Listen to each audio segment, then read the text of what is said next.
Շնորհակալ եմ շատ։ Տիկին դատախազ մանրամասն ուսումնասիրել եմ տարեկան հաղորդումը եւ երկու խումբ հարցեր եմ առանձնացրել ինձ համար։ Կոնկրետ առաջին խումբը հենց մտահոգող հարցերն են, տվյալները վերցված, որ առանձնապես ծանր հանցագործությունների թիվն աճել է, բայց բացահայտումների թիվը կարծես նվազել է եւ նմանատիպ տվյալ հանդիպեցի նաեւ թմրամիջոցների ապօրինի շրջանառության դեպքերի բացահայտման ցուցանիշը նվազել է, ինչը որ ճիշտ ասած կոնկրետ ես մտածում եմ, որ այս տարի նախորդ տարվա համեմատ ավելի շատ բացահայտման ցուցանիշ կունենանք, նաև մտահոգիչ էր այն փաստը, որ մարդկանց թրաֆիքինգի դեպքերն են աննախադեպ աճ գրանցել, ինչպես նաև ընտանեկան բռնությունը ֆիզիկական ներգործությամբ մոտավորապես 151%-ով, իսկ հոգեկան ներգործությամբ 261%-ով, եթե այս մասով էլ ավելացնելու բան ունեք, խնդրում եմ ներկայացնեք, ինչպես նաև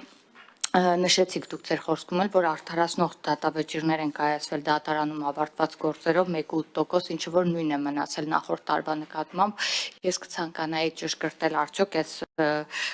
գործող դատախազի նկատմամբ ինչ հետևանքներ է ունենում այս արդարացնող դատավճիռները։ Եվ եւս մեկ հարց, Սահմանադրական դատարանը հրապարակեց որոշումը ապօրինի ծագում ունեցող գույքի բռնագանձման օրենքի վերաբերյալ եւ դուք էլ բերել եք տվյալներ տարբեր դեպքերի հետ կապված, ուզում եմ հասկանալ ինչպես կանդրադառնա դատարանի այս որոշումը այս գործերի վրա, եթե գործեր կան, որ դեռ դատարանի վերջնական ակտ չկայացվել կամ նույնիսկ նրանց վրա, որտեղ արդեն վերջնական ակտ կայացվել է։ Այսքանը, շնորհակալ եմ։ Խնդրեմ, գլխավոր դատախազ։ Շնորհակալություն հարցերի համար, Տիկին Ղազարյան։ Այո, մտահոգող թվային ցուցանիշներ կան, որոնք մենք ուսումնասիրել ենք նաև հաղորդումը կազմելիս եւ երկու եզրահանգման ենք եկել։ Առաջին հերթին այդ բացահայտման գործակից եւ բացահայտումների թիվ ասվածը։ Մենք մեխանիկական հաշվարկ ենք անում այս պահին, քանի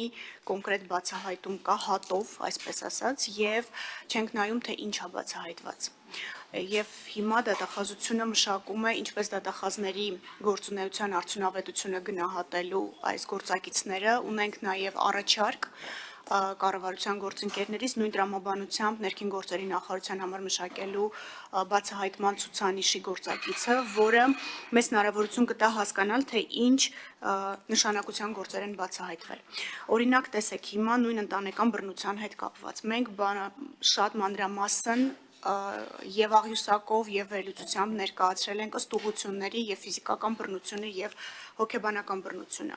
Այստեղ թվերի աճը երկու պատճառ ունի։ Առաջինը մենք սկսել ենք տեսնել այդ բռնությունը, որտեղ շատ հաճախ այն ինչ մենք նախկինում որպես բռնություն չէինք ընկալում, սկսել ենք ընկալել եւ գնահատական տալ։ Դա առաջինը եւ մենք եւ դատարանները։ Բացի դրանից նաեւ հասարակությունը, որտեղ շատ հաճախ մենք ընտանեկան բռնության վերաբերյալ դեպքերը չարձանագրված հանցագործությունների մեջից էինք, այսպես ասած, դատախազական հսկողության արդյունքում հանում։ Այո, հիմա անձինք, որոնք որ բռնության զոհ են դարձել կամ ականատեսն են եղել, իրենք ահազանգում են այդ մասին։ Դրա համար օբյեկտիվորեն թիվը աճել է, բայց դա չի նշանակում, որ պատկերը վատն է, դա նշանակում է, որ մարդիկ սկսել են դա տեսնել եւ դրա մասին ահազանգել։ Եվ մի որոշ ժամանակ ես կարծում եմ դեռ այս աճի միտումը կպահպանվի, որովհետեւ զուգահեռ նաեւ օրենսդրությունն է փոխվել։ Եթե հիշում եք, ընտանեկան բռնություն հասկացությունը ընդլայնվեց, չէ, բլանկետային նորմի իմաստով եւ այստեղ բռնության դրսեւորումները, որոնք որ նախկինում օրինակ մեկնաբանման արդյունքում չէին դիտվում որպես բռնություն, հիմա բլանկետային օրենսդրության արկայության պայմաններում հստակ համարվում են բռնություն։ Այսինքն այստեղ թիվը դեռ կաճի։ Եվ սա պետք է նայել, իհարկե վատա որ դա կա, բայց դա օբյեկտիվ պատկերն է ցույց տալիս եւ այդ ստվերից դուրս է բերում այդ հանցագործությունները։ Նույն իրավիճակը ունենք թրաֆիքինգի հետ։ Մարդիկ շատ հաճախ չեն հասկանում, որ իրենք թրաֆիքինգի զոհ են։ Իմ կողմից նշված դեպքերից մի քանիսը նույնիսկ ինձ ուղղված դիմումների հիման վրա կատարված աշխատանքի արդյունքում է, որ բացահայտվել է, որ դա թրաֆիքինգի շղթա է իրականում։ Եվ այստեղ էլի ինչպես ընտանեկան բռնությունը ինքը դարձել է ավելի տեսանելի, մարդկանց համար ավելի ընկալելի, որ սա որոշակի դրսևորումն է թրաֆիքինգի եւ մարդիկ սկսել են սրա մասին հաղորդումներ տալ։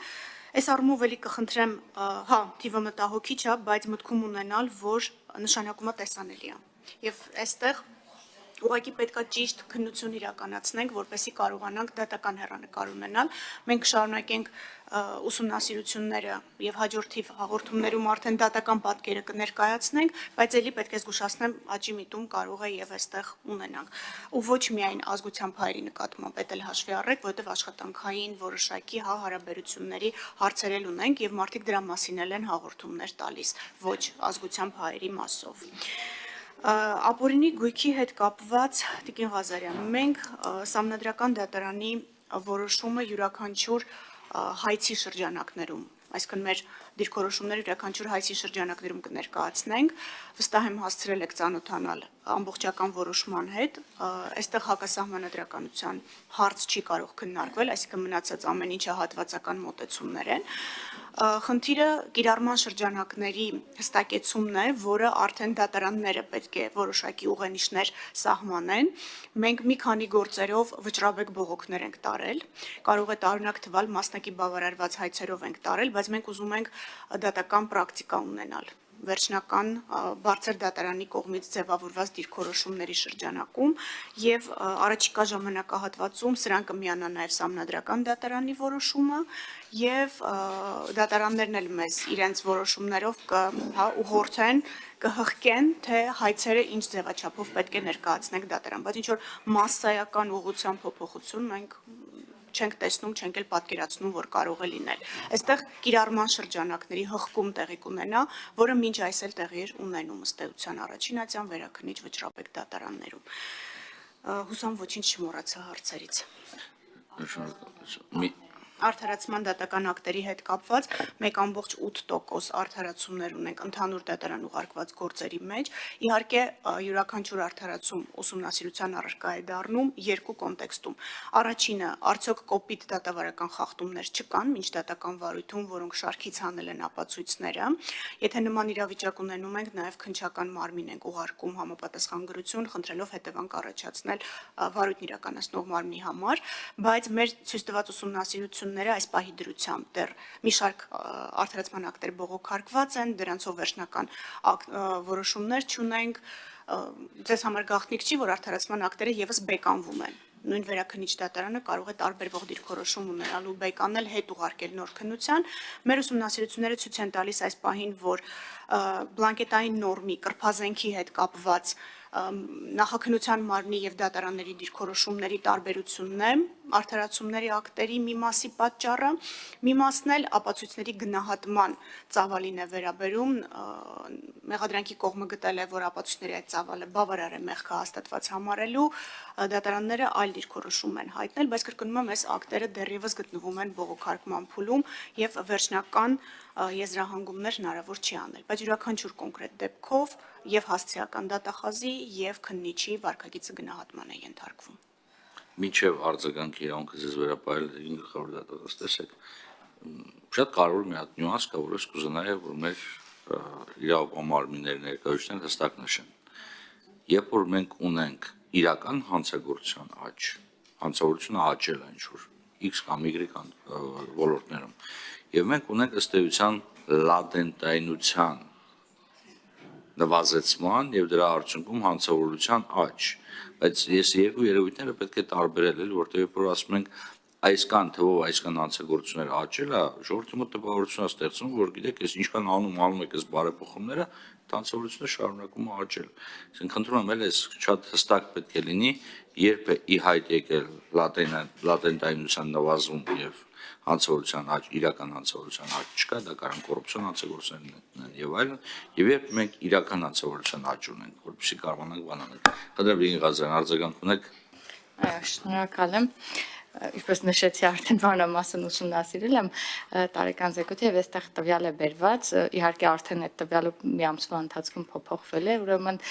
խոսքս վերաբերում է Գյումրի նախկին քաղաքապետ Վարդան Ղուկասյանին, բայց արդեն Վարդան Ղուկասյանը քաղաքապետ է դարձել։ Ես ճիշտ եմ հասկանում, չէ,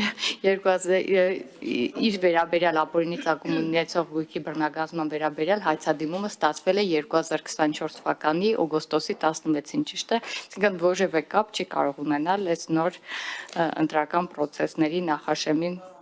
այդ սակարկումներին, երբ որ անում են խոսում են։ Խնդրեմ,